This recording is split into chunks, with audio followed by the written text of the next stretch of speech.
Se apaga lenta, tu sombra se queda। आधी रात का समय था। सीतापुर गांव के एक घर में अजीब सा मातम फैला था। एक बूढ़ा खाट पर पड़ा कांप रहा था। लगता है मेरा समय आ गया है। अब मैं नहीं बचूंगा।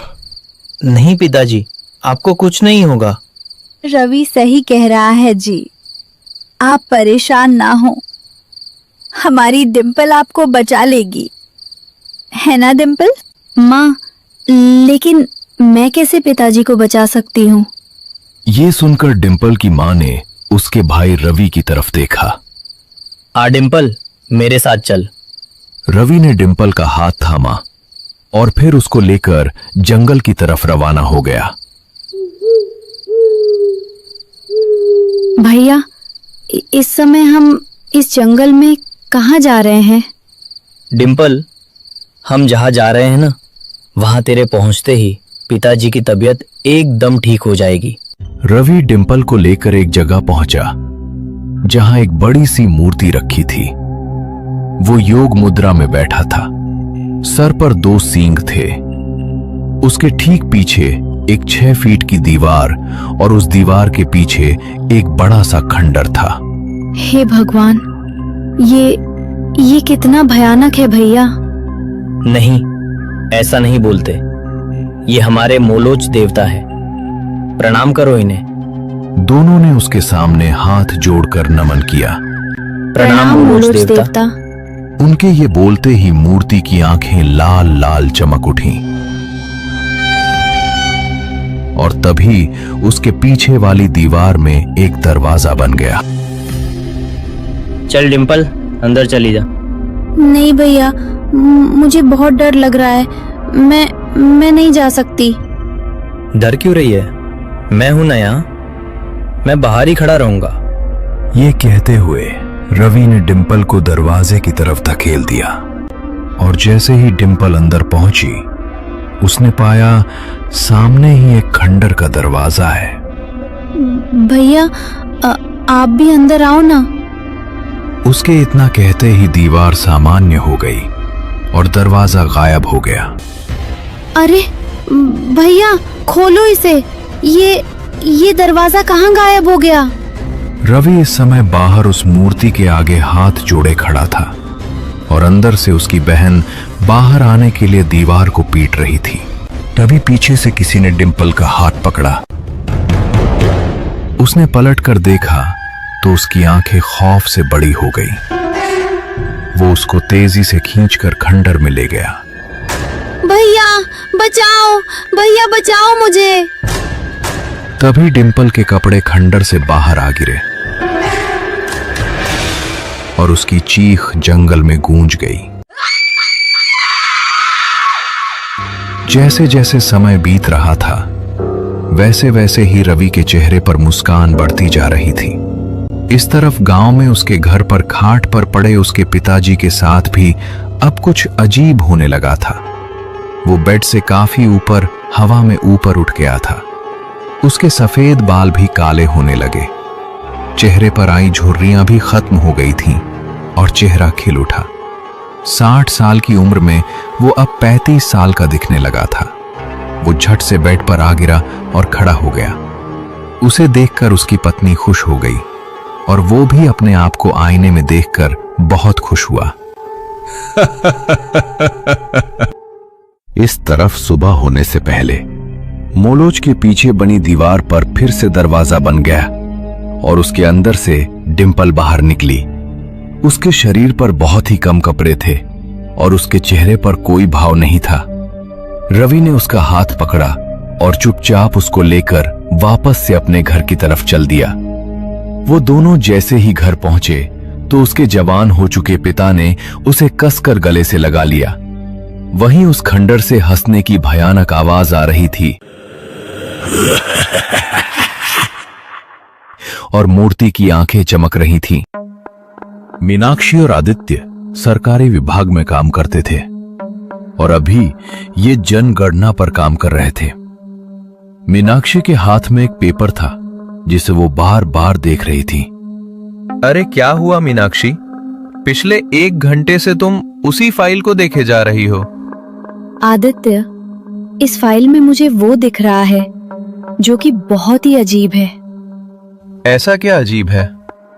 ये देखो, इस गांव में कुल मिलाकर 3000 लोग हैं, जिनमें पुरुषों में बच्चे, जवान और बूढ़े सभी उम्र के लोग हैं। लेकिन महिलाओं की लिस्ट देखी जाए तो कोई भी महिला 39 साल से ऊपर की नहीं है। मतलब इस गांव में कोई भी महिला 40 साल की है ही नहीं। ऐसा कैसे पॉसिबल है? ओ माय गॉड, मतलब इस गांव में एक भी महिला बूढ़ी नहीं है। ये तो सच में ही बहुत अजीब है। आदित्य और मीनाक्षी दोनों को ये बात बहुत अजीब लग रही थी। इस तरफ गांव के सभी लोग उस मूर्ति के सामने खड़े थे, जिनमें सबसे आगे मुखिया खड़ा था। मोलोच देवता की जय हो। हम हमेशा आपकी उपासना करते रहेंगे।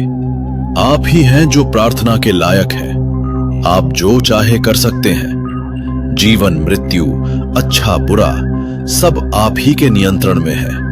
मोलोच देवता की जय हो। मोलोच देवता की जय हो। जैसे जैसे इनकी आवाजें तेज हो रही थीं, उस मूर्ति की आंखें और तेज चमक रही थीं। अगले दिन गांव में आदित्य और मीनाक्षी पहुंचे। उस समय मुखिया और गांव के कुछ लोग इनको अजीब निगाहों से देख रहे थे। अरे ये लोग कौन है? कहिए, किससे मिलना है आपको? मैं मीनाक्षी हूँ और ये मेरे सहयोगी हैं आदित्य। हम दोनों सरकारी अधिकारी हैं। सरकार ने सभी ग्रामीण वासियों के लिए एक योजना निकाली है, आवास विकास योजना। इसके तहत आप लोगों को पक्का घर बनवाने के लिए सरकार की तरफ से पैसे मिलेंगे।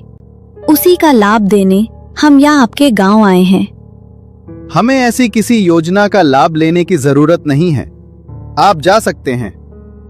सरकार ने इस योजना को हर गांव तक पहुंचने का निर्णय किया है। अगर आप इस तरह से मना करेंगे तो हमें पुलिस की सहायता लेनी पड़ेगी। तभी मुखिया ने उस आदमी को चुप रहने का इशारा किया। ठीक है, आप जो करना चाहें कर सकते हैं, लेकिन आपसे एक प्रार्थना है। हमारे गांव के रीति रिवाज, धार्मिक रस्में बहुत अलग है। आप उनमें हस्तक्षेप न करें तो अच्छा होगा। ये सुनकर मीनाक्षी ने आदित्य की तरफ देखा और फिर हां में सर हिला दिया। उसके बाद ये दोनों गांव में बने एक पुराने डाकघर में चले गए, जहां उनके रहने का इंतजाम किया गया था। ऐसा लगता है यहाँ के लोग बहुत टेढ़े दिमाग के हैं, है ना? हाँ, बहुत ज्यादा। तभी तो हम यहाँ आए हैं। अगले दिन से ही ये दोनों जनगणना के काम में लग गए और घर घर जाकर सभी के नाम, उम्र और रिश्तों का लिखित ब्यौरा बनाने लगे। आपका नाम क्या है और इस घर में कितने लोग रहते हैं? जी, मैं हूँ निर्मला। ये मेरा बेटा राकेश है। निर्मला जी, आपकी और आपके बेटे की उम्र कितनी है? मेरी उम्र 35 साल है और राकेश की 19 साल। और वो जो पीछे बैठी हैं, उनकी उम्र? वो मेरी बीवी है वसुंधरा। उसकी उम्र 39 साल है। ये सुनकर मीनाक्षी ने आदित्य की तरफ देखा। आपकी माँ की उम्र 35 साल और बीवी की 39। देखिए, ये हमारा आपसी मामला है। आपको जो जानकारी चाहिए थी मिल गई। अब आप जा सकते हैं। ये कहकर राकेश ने मुंह पर ही दरवाजा बंद कर दिया और ये दोनों वापस डाकघर पहुंचे। पूरे गांव में सिर्फ 5 ऐसी महिलाएं हैं जिनकी उम्र 39 साल है। बहू की उम्र 39 और सास की 35। कुछ समझ नहीं आ रहा। पता नहीं यहाँ चल क्या रहा है। रात के समय ये दोनों अभी सोने की तैयारी कर ही रहे थे कि तभी इनको एक आवाज सुनाई दी। पूजा का समय हो गया है, सभी तैयार हो जाओ। ये क्या हो रहा है? इन्होंने खिड़की से देखा कि सभी गांव के लोग एक साथ कहीं जा रहे थे। एक आदमी सबसे आगे एक काली बकरी को लिए चल रहा था। मुखिया और बाकी सभी उसके पीछे थे। अरे ये सभी इतनी रात में कहाँ जा रहे हैं? ये दोनों भी डाकघर से निकल चुपचाप उनका पीछा करने लगे और सभी गांव वालों के साथ ये भी उसी खंडर पर पहुंचे जहां वो भयानक मूर्ति लगी थी। मोलोच देवता की जय हो। इतना कहते ही उस मूर्ति की आंखें लाल लाल चमक उठीं। अरे ये क्या? इस मूर्ति की आंखें ऐसे कैसे चमक रही हैं? एक आदमी ने मूर्ति के सामने बकरी छोड़ दी। भोजन ग्रहण करे मोलोच देवता। इतना कहते ही मूर्ति के पीछे बनी दीवार में फिर से दरवाजा बन गया और उसके खुलते ही एक भयानक हाथ ने उस बकरी को अंदर खींच लिया। ये देखकर मीनाक्षी और आदित्य का डर के मारे बुरा हाल था। गांव के लोग मोलोच देवता का जाप करते हुए वहां से चले गए और ये दोनों वहां हैरान खड़े रह गए। उस बकरी को अंदर किसने खींचा? सबके जाने के बाद ये दोनों भागकर उस दीवार के पास पहुंचे, लेकिन तभी दीवार सामान्य हो गई। अरे अब तो यहाँ कोई दरवाजा ही नहीं है, जैसे कभी था ही नहीं। आदित्य और मीनाक्षी ये देखकर बहुत हैरान थे और उनको कुछ भी समझ नहीं आ रहा था। अगले दिन वसुंधरा के घर में अजीब सा दृश्य नजर आ रहा था। उसके पति राकेश ने उसके हाथ और पैरों को रस्सी से बांध दिया था। ये आप क्या कर रहे हैं जी? ये मुझे करना ही पड़ेगा वसुंधरा, अब समय हो गया है। तुम्हारी उम्र आज रात 12 बजते ही 40 वर्ष की हो जाएगी।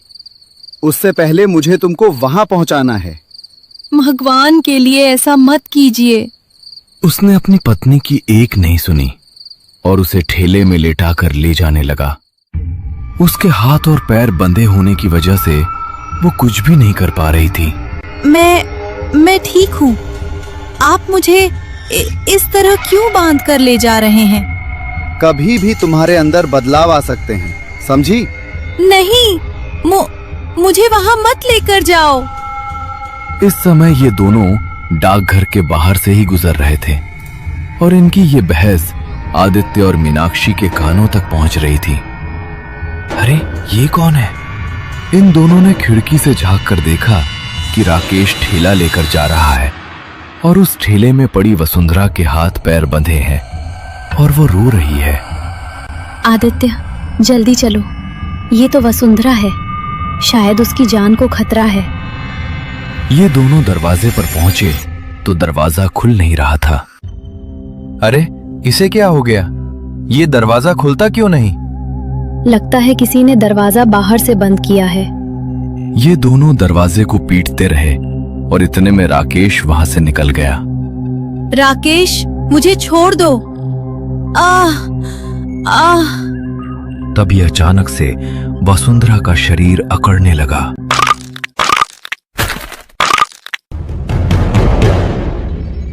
वो चीखने चिल्लाने लगी, जिसे देखकर राकेश ठेले को और तेजी से लेकर भागने लगा। तभी वसुंधरा की आंखें लाल हो गईं। उसने जल्दी ही खुद को रस्सियों से आजाद कर लिया। ये देखकर राकेश बुरी तरह से डर गया।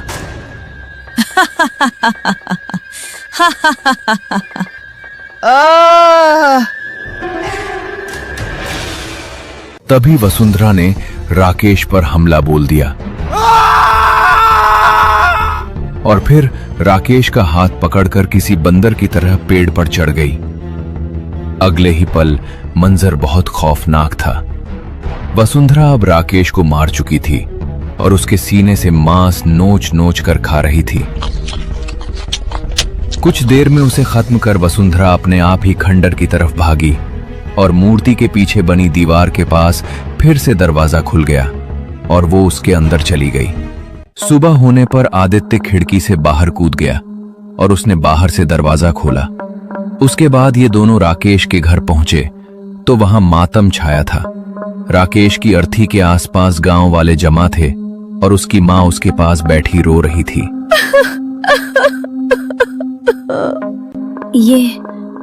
ये इसे क्या हुआ?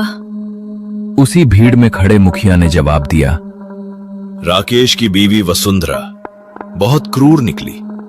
उसने कल रात को राकेश को मार दिया और अपने प्रेमी के साथ घर से भाग गई। क्या? ये कैसे हो सकता है? देवता उसका जल्द ही सत्यानाश करेंगे। मीनाक्षी और आदित्य का अब दिमाग घूम रहा था। ये दोनों वहां से वापस डाकघर की तरफ निकल गए। आदित्य, ये झूठ बोल रहे हैं। रात को हमने देखा था कि राकेश ही वसुंधरा को लेकर कहीं जा रहा था। लेकिन मीनाक्षी अब कर भी क्या सकते हैं? राकेश तो खुद मर चुका है और ये वसुंधरा कहाँ है ये भी नहीं पता। सबसे जरूरी ध्यान देने वाली बात ये कि वसुंधरा ही थी जिसकी उम्र 40 होने वाली थी। अब तो इस गांव की पहेली और भी उलझती जा रही है। हमें कुछ दिन यहीं रहना होगा और चालाकी से पता करना होगा कि यहाँ आखिर चल क्या रहा है। अब ये दोनों जनगणना के काम की आड़ में गांव के लोगों की हर एक गतिविधि पर नजर रख रहे थे। ऐसे ही कुछ दिन बाद एक आदमी फिर से एक लड़की को लिए खंडर की तरफ बढ़ रहा था। पिताजी, ये आप मुझे कहाँ ले जा रहे हैं? बेटी, तुम जहां जा रही हो ना, वहां जाने से हमारे खेतों में जो फसल नहीं उग रही वो उगने लगेगी और तुम्हारी माँ, जिनकी तबीयत बहुत खराब है, उनकी हालत में भी सुधार आ जाएगा। वो आदमी उस लड़की को लेकर मूर्ति के सामने पहुंचा। उसके बाद उसने मोलोच देव की उपासना की और फिर दरवाजा खुल गया। जाओ बेटी, इस दरवाजे से होकर अंदर चली जाओ। लेकिन पिताजी, मुझे बहुत डर लग रहा है। अरे जल्दी अंदर जा, बहस मत कर। वो अपनी बेटी को डांटने लगा और वो लड़की भी अब उस दरवाजे के अंदर जाने ही वाली थी कि तभी रुको! आदित्य और मीनाक्षी वहां आ पहुंचे। अरे तुम दोनों यहां कैसे?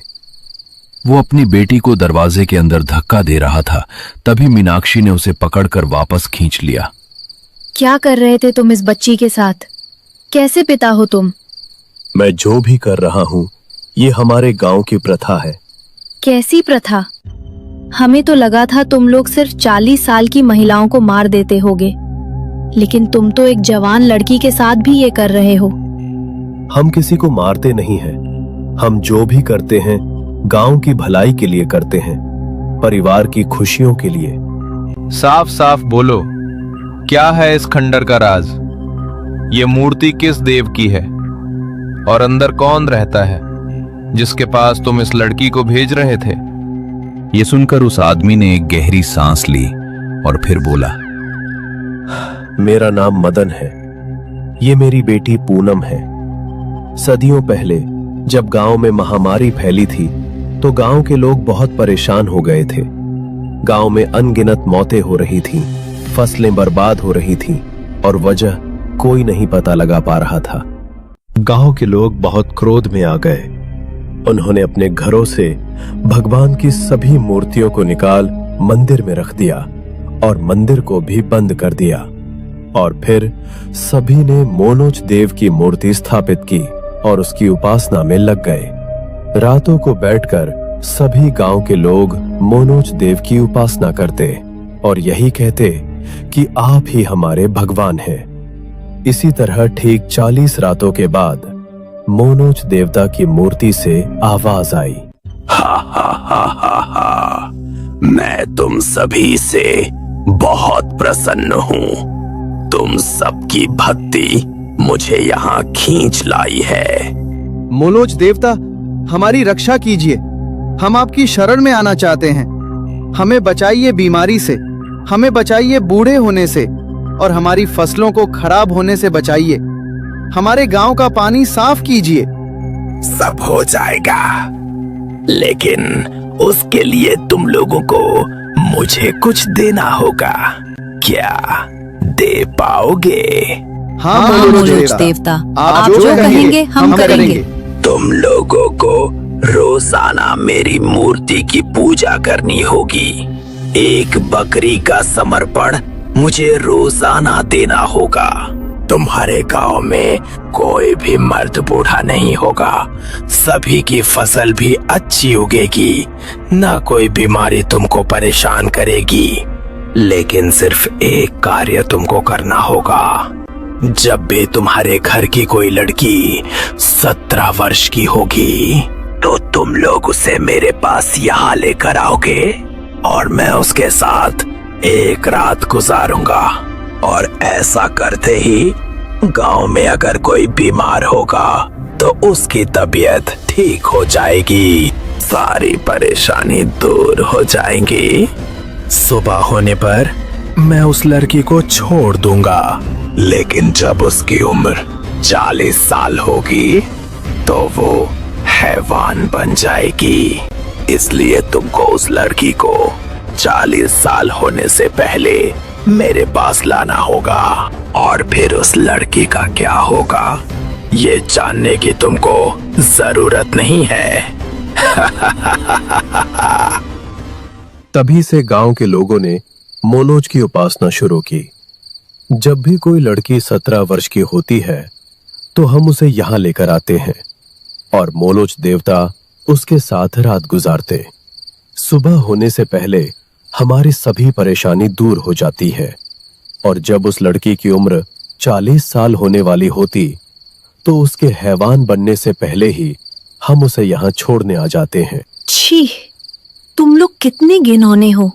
बेटियों की रक्षा करना जहाँ एक बाप और भाई का फर्ज होता है, वहीं तुम लोग उन्हें एक शैतान के पास छोड़ जाते हो, उसके साथ रात गुजारने, और वो भी सिर्फ अपने फायदे के लिए। ये सुनकर मदन आगे कुछ नहीं बोला और पूनम भी अपने पिता को घृणा भरी निगाहों से देख रही थी। अगले दिन गांव के लोगों में अजीब सी कश्मकश होने लगी। मदन सभी गांव के लोगों के सामने खड़ा था। मुखिया जी, अनर्थ हो गया। क्या हुआ? इतना क्यों घबराए हुए हो? मुखिया जी, मोलोज देवता बहुत ज्यादा क्रोधित है। उन्होंने कल रात से मेरी बेटी पूनम को वापस नहीं भेजा। वापस नहीं भेजा? लेकिन ये कैसे हो सकता है? वो कह रहे हैं कि गांव में कोई है जो कि भगवान की उपासना कर रहा है। आज रात तक अगर हमने उनकी बलि नहीं दी तो मोलोज देवता पूरे गांव को नष्ट कर देंगे। जरूर वो दोनों सरकारी अधिकारी ही ये काम कर रहे हैं। आज रात हम उन दोनों को बलि चढ़ाकर खत्म कर देंगे। रात होने पर सभी गांव के लोग इकट्ठा होकर डाकघर पहुंचे। अरे, आप लोग? पकड़ लो इसे। इतना कहते ही 2 आदमियों ने मीनाक्षी को पकड़ लिया।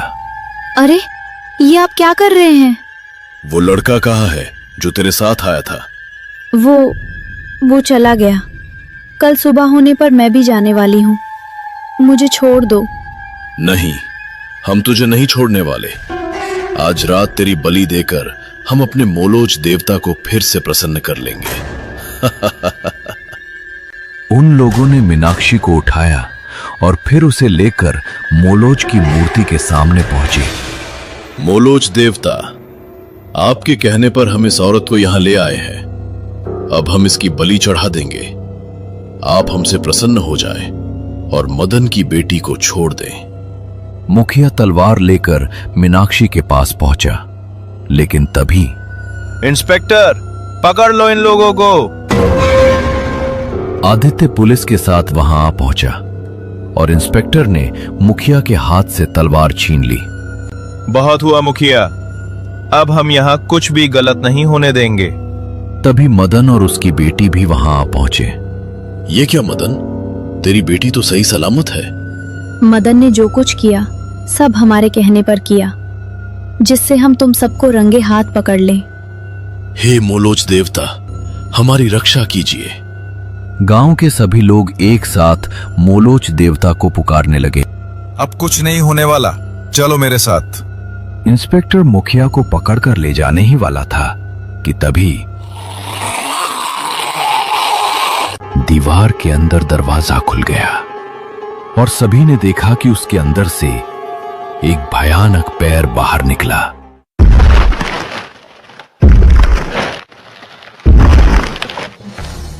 उसे देखकर सभी हैरान रह गए।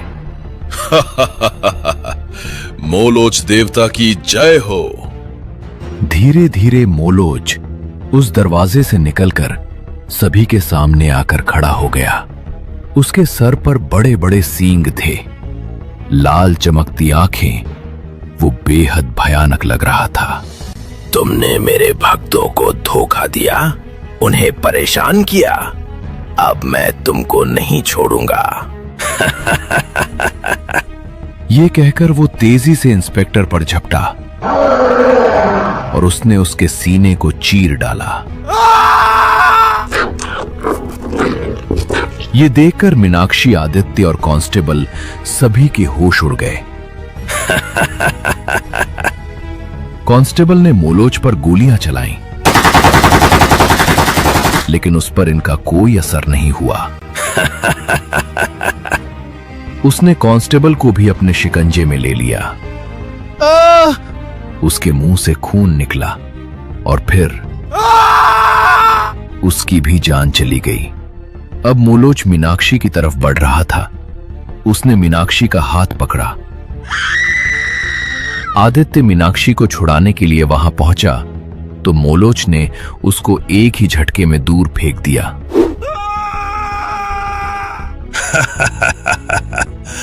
अब आज की रात तू बनेगी मेरी दासी। मोलोच मीनाक्षी के बाल पकड़कर उसे खंडर के दरवाजे की तरफ ले जा रहा था।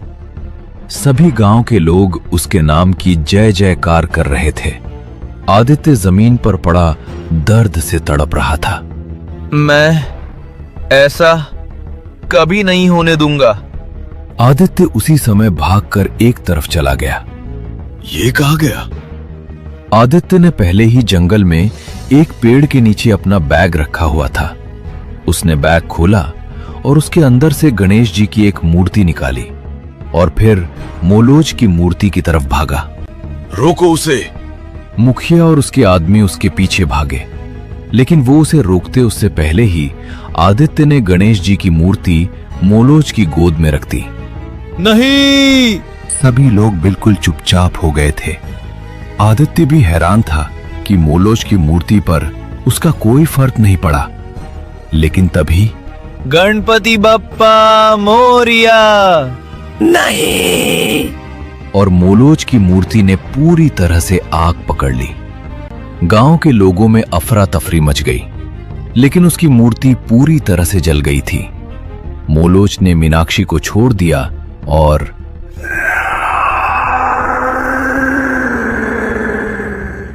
मोलोच के शरीर में भी आग लग गई।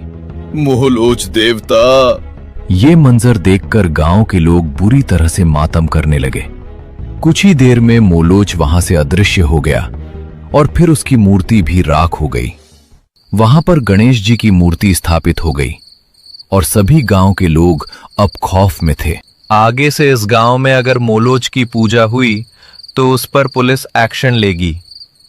यहां 2 पुलिस वालों की जान गई है, तुम सबको जेल हो सकती है। गांव में उसी जगह गणेश जी का मंदिर बनवा दिया गया, जहां पर सभी गांव के लोग आकर पूजा करने लगे और इस तरह से सीतापुर गांव में मोलोच की पूजा को पूरी तरह से रोककर स्त्रियों पर हो रहे अत्याचार को खत्म कर दिया गया। आदित्य और मीनाक्षी भी अपने शहर वापस चले गए।